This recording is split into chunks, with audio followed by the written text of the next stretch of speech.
All right, man. I've been going through this guy's discography, and I thought it'd be time I do a Cemetery tier list. He makes really fun music, and I really have no notes going into this. I mean, I included his new King of the Graveyard EP as well as the Warboy EP, and I included his collaborations with Ghost Mountain. But other than that, I really have no notes. So let's just get into it, man.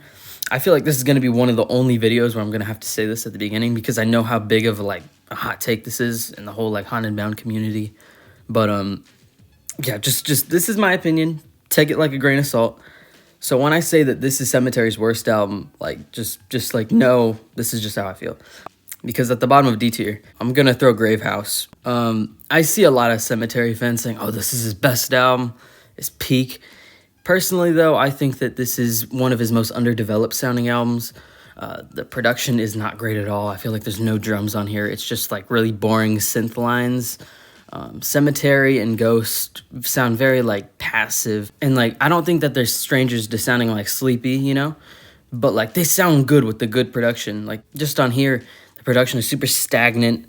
And their vocals just sound really, really half asleep. And it's a really boring album to me. Every song on here basically sounds the same. Every song on here was a drag to listen to. And to be honest with you, it was just an unpleasant listen to me. I'm really glad Cemetery evolved from this. It's just super boring. Not a fan of the production. And I think their vocals are just very sleepy too. It's like a light 4 for me. I genuinely could see me rating this lower in the future, but as of right now, it's as I said, a light 4.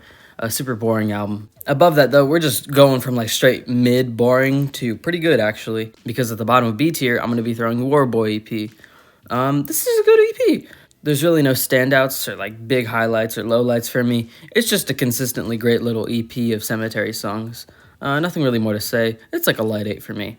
It's a pretty good project, And then speaking of EPs, above Warboy, it's King of the Graveyard EP. I used to like this one a little bit more. I probably would have thrown it in A tier. It grew off me a little, though, on re-listen. It's just another great Cemetery project. I like the production on here. I think it sounds really booming, really loud. Really like that aspect of it. And, yeah, it's just another great EP. I think the closer on here, I feel like the closer and opener, the vocals on there aren't the best, but other than that, I don't really have a problem with this album. Yeah, it's like a decent to strong 8 for me. I like this one quite a bit, but not as much as the others, Let's just go into A tier now. I think at the bottom of A tier, I'll throw Rainbow Bridge 1. Mainly just because I feel like with this album, it's basically every song on here sounds the same. You got a catchy Cemetery hook, great vocals, great guitar sample, and a great beat. That's really it. It's consistently, oh, this is a great song, But I think that's my problem with it, though. It's super memorable. There are a bunch of highlights on here, like Bunny Suit, the opener. Those are some of Cemetary's best songs, in my opinion. But I feel like just every song on here besides those tracks sounds the same to me. And it's really hard to distinguish, I could see this moving around sooner or later, but, as of right now, I'll probably throw it at the bottom of A tier, give it a light to decent 9. It's still a really quality project, but I feel like there are 2 other Cemetery projects that are basically on the same level of it. And speaking of Rainbow Bridge 1, let's go into Rainbow Bridge 2, which will be going above it. I feel like this, actually, no. Like I said, I feel like there are 3 Cemetery projects that are on the same level as Rainbow Bridge 1. Those being Rainbow Bridge 2 and Butcher House. I'll actually throw Butcher House under Rainbow Bridge 1. Actually, no, I'll put it above, and then I'll put Rainbow Bridge 2 above those 2. So let's just talk about Butcher House. This is a very good project. I just think it was I just didn't listen to it at the right time. I listened to Grave House before this, and it kind of wore me out, so I went into Butcher House, and I was kind of not feeling it as much. I still think it's a really good album, and I think it starts really strong. I just think that I was a little cemeteried out by the end. It's still a great album, though. I still really like it. I just think I need to re-listen to it sometime. Yeah, from what I remember, though, it was pretty good. I really like the opener, really like the features on here. And I just thought overall it was another great Cemetery project. Like Rainbow Bridge 1, it's a light to decent 9 for me. I really enjoy this one. I just need to probably re-listen to it. Yeah. Then we got Rainbow Bridge 2 above Butcher House. This one is just an overall improvement on Rainbow Bridge 1. Not every song on here sounds the same, doesn't always follow the same song structure. It is a little longer, but I think that the runtime is deserved. It's a great album, man. I actually really enjoyed it. I just think that it's consistently, yep, this is an amazing song. I like the hooks on here. I like the features. And I just think overall the vibe on here, I don't know why, but it was just like better than the other albums, you know. Yeah, it's another amazing album from Sematary. It's like a light to decent 9 for me as well. I'm leaning more of that like decent 9 range though. It's an amazing album, you know. And then at the top of A, probably one of the hottest takes in the entire video, it's Screaming Forest being at the top of A. I absolutely love this album, man. I think the synth lines are fire. I love the hooks on here. I love just Sematary's vocals on here, fire. The features are amazing too. Just the beats, oof. They're some of the best beats on like any Sematary album. I love the whole like this is really like, I don't know, something about it was really catchy to me. I really, really, really like those synths on here. Something about those just like tickle my brain. Yeah, this album is really good. It's easily one of Sematary's most underrated, and I honestly really love this album. It's like a decent 9 for me. I could see myself going back to this sometime soon. It's an amazing record, and I think that everyone underrates it, putting it in like D tier, you know? Now let's just shoot into S tier, man, and talk about Sematary's most divisive album, Rainbow Bridge 3. Okay, so here's my dilemma with this album. Let's talk about the compression, because that's what everyone talks about when you're talking about this album. Talk about how it sounds blown out to oblivion. Yes, it does sound blown out to oblivion. And I feel like if it wasn't, this would be a 10 out of 10 and would be like one of the best like trap albums of all time. Editor me breaking in to say, please read the pinned comment. Yeah, just when you're done watching the video, please read the pinned comment. Okay, cool. I'm not even joking with you, because I feel like if it wasn't so DJ, like if it didn't sound like that, it would be Sematary's best album, and as I said, would be one of the best trap albums, if not the best trap album I've ever heard.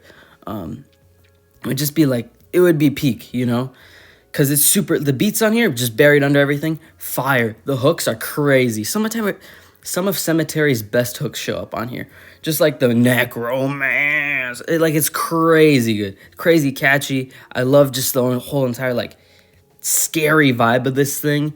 Paired with the album cover, it's actually, I would honestly consider this horrorcore. I'm not even joking. It's a super, as I said, catchy album, super impactful. Like if you listen to the beats under everything, the vocals, as I said, are literally so good, but the compression is super, super overbearing. I find this to be a really difficult listen at times. Like I was listening to this at like 1 or 2 volume the whole time because I was afraid my earbuds were gonna explode. But like even then though, I was like vibing out. I was like, man, I wish I could enjoy this more, because like this is fire, but I don't want to hurt my ears, you know? Like seriously, it was hurting my ears even at like the lowest volume. It does kind of chill out in the back half, I'd say, with some really great tracks, but I think that it just starts really, really rough and it ends like kind of rough too. But it's like throughout, man, it's such a weird experience, because like in the middle part of this record, it cools down, lowers the compression, and like it sounds like one of Sematary's best. I'm like, yo, there was a point in the middle of the album where I'm like, is this a 10? You know, like, is this one of his best? Is this his best album? You know, and you know, it is one of his best to me still. But I feel like this could have been way better if the compression wasn't like cranked up to the max. You know, if it didn't sound like I was eating my microphone. You know, it just like that irks me, man, because I really like this album still. I still think it's an amazing album. But like, I wish the compression wasn't so freaking loud the whole time, you know? Even then, though, it's still an amazing album. Like, I still really love this album. But I feel like if it wasn't so compressed to oblivion, it would easily be like peak, you know? It's still an amazing album, though. Despite all those, despite that main complaint, I still think this is one of Sematary's like catchiest. I still think it's one of his best produced. And I still think it's one of his most enjoyable. And I love DJ Sorrow's tags on here. They're fire. I love hearing the DJ Sorrow tag, like the DJ Sorrow I love the turn the frig up tag, bro. It's so good. And then like the whole beat drop. Oh my God, it's crazy. Crazy album. It's like a decent to strong 9 for me. I love this album, but I would love it way more if it weren't for the compression as well. Then at the top of S tier, this is my phone wallpaper right now. It's 100 Acre Wrist. I absolutely adore this record. It's got DJ Sorrow tags, which are fire. It's got amazing choruses. It's got amazing just performances in terms of vocals, you know? And it's got amazing production too. It's got the synth lines of like Screaming Forest. It's so good, man. It's just super catchy. It's a super vibey album. You just turn it up, bruh. and you just freaking just melt your brain to it. It's such an amazing record, man. I love everything about it. I love the vibes. I love how happy it sounds too. Like, it sounds like such a like playful album to me. It's an amazing record. I really enjoy this one, and I think it's easily Sematary's best. Really grew on me on re-listen the other day. It's like a strong 9 to maybe a light 10, man. I'm not even joking. I absolutely love this album. I think the vibes on here are off the charts, and I just really enjoy it. And there's my Sematary tier list. This is gonna be probably like I think that Grave House take is gonna destroy everyone. But then I think that everything else is pretty agreeable. You know, I'd say besides like Screaming Forest up there. Other than that, though, I think that my takes are pretty agreeable. Yeah, I enjoy Sematary so much, man. I think he's super fun. I think his music is so just enjoyable. You just turn it on and you just freaking turn off your brain and just go stupid. Yeah, I really love Sematary's music, and I'm going to be listening to like some other Haunted Mound stuff, like the Hackle album, the Turnabout album, Cutter Lane, and like what's that one? The Buckshot album. I can't think of it right now though. Like, I want to listen to other Haunted Mound stuff in the future. I was just gonna do a Sematary one for now, you know. And yeah, I'm glad you made it this far in the video, man. Glad you didn't click off because of that one take at the beginning. And share your rankings in the comments as always. I want to see, you know, like why does everyone underrate Screaming Forest? You know, what is everyone's singular takes on Screaming Forest? How do you feel on RB3? And, you know, why do you like Grave House? You know, I personally don't understand it. And yeah, glad you made it this far in the video, man.